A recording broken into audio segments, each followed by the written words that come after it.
Postal ব্যালটে ইসির পক্ষপাত, দুষ্ট আচরণ এবং প্রশ্নবিদ্ধ সিদ্ধান্ত, বিভিন্ন বিষয়ে কমিশনের রাজনৈতিক সংশ্লিষ্টতা সহ ৩ অভিযোগে ইসির সামনে ঘেরাও কর্মসূচি পালন করছে ছাত্রদল। এ নিয়ে বিস্তারিত জানাতে আগারগাঁওয়ের নির্বাচন কমিশন সচিবালয় থেকে যুক্ত হচ্ছেন হাসান আল মাহমুদ। হাসান, জানতে চাই যে ছাত্রদলের কর্মসূচিতে কি বলছেন নেতাকর্মীরা এবং এখন কি অবস্থা দেখছেন সেখানে?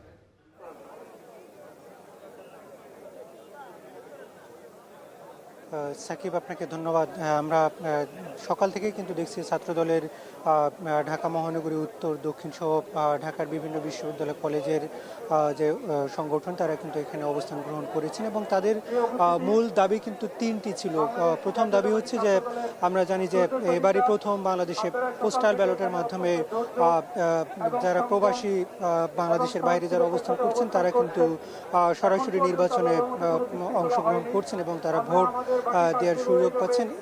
এক্ষেত্রে যে পোস্টাল ব্যালটটি তৈরি করা হয়েছে সেখানে ছাত্রদল অভিযোগ করছে যে পোস্টাল ব্যালটটি আসলে বিভিন্ন রাজনৈতিক দলকে বিশেষ সুবিধা দেওয়া হয়েছে এবং বাংলাদেশ জাতীয়তাবাদী দল বিএনপির যে প্রতীক ধানের শীষ, সেটিকে নানাভাবে আসলে বিভিন্ন মাঝখানে কিংবা সাইডে রেখে আসলে সেটিকে কম মূল্যায়ন করা হয়েছে, এমন অভিযোগ কিন্তু ছাত্রদল করেছে এবং সেই অভিযোগে এখানে তারা অবস্থান কর্মসূচি পালন করছে। আরেকটি তারা দাবি করছে যে নির্বাচন কমিশনে এই মুহূর্তে আসলে সব ক্ষমতার কেন্দ্রে তাদের হাতে কিন্তু সব ধরনের ক্ষমতা রয়েছে, ফলে নির্বাচন কমিশন আসলে কোথাও কোথাও আসলে চাপের কাছে নতি স্বীকার করে কিছু কিছু ক্ষেত্রে তাদের যে পরিবর্তন, বিভিন্ন জায়গায় কর্মকর্তাদের পরিবর্তনের ক্ষেত্রে আসলে একটি রাজনৈতিক দলের বিশেষ ভূমিকাকে তারা বেশি প্রাধান্য দিচ্ছে, ফলে তারা অনেকটা বিতর্কিত হয়ে যাচ্ছে এবং সেক্ষেত্রে চাপের কাছে নতি স্বীকার করছেন। এই কারণেই কিন্তু তারা সেই দাবিটি জানাচ্ছেন যে নির্বাচন কমিশন যেন দ্রুত এই ব্যাপারে পদক্ষেপ নেয়। আরেকটি তারা দাবি জানাচ্ছেন যে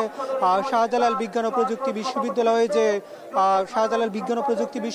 যে ছাত্র সংসদ নির্বাচন হতে যাচ্ছে, সেই ছাত্র সংসদ নির্বাচন সহ সব ধরনের বেসরকারি নির্বাচন যেগুলো হচ্ছে সেগুলো কিন্তু ইতিমধ্যে নির্বাচন কমিশন বন্ধ ঘোষণা করেছে। তবে ছাত্র শিবির সেখানে দাবি জানিয়ে আসছে, সে কারণে কিন্তু শাহজালাল বিজ্ঞান ও প্রযুক্তি বিশ্ববিদ্যালয়ে যে ছাত্র সংসদ নির্বাচন সেটি আবারও করার সিদ্ধান্ত নিয়েছে নির্বাচন কমিশন। এই 3টি সিদ্ধান্তের প্রতিবাদে কিন্তু এখানে ছাত্রদল অবস্থান কর্মসূচি পালন করছে এবং তারা সন্ধ্যা পর্যন্ত যদি এই দাবি না মানা হয় তারা এই অবস্থান কর্মসূচি পালন করবেন, যেখানে এই মুহূর্তে আমরা দেখতে পাচ্ছি ছাত্রদলের কেন্দ্রীয় সভাপতি, সেক্রেটারি সহ বিভিন্ন স্তরের নেতাকর্মীরা এই মুহূর্তে অবস্থান করছে। তো এই ছিল আমার কাছে এখান থেকে সবশেষ পরিস্থিতি। সাকিব, ইসি ভবন ঘেরাও করেছে ছাত্রদল, সে খবর জানাচ্ছিলেন হাসান আল মাহমুদ।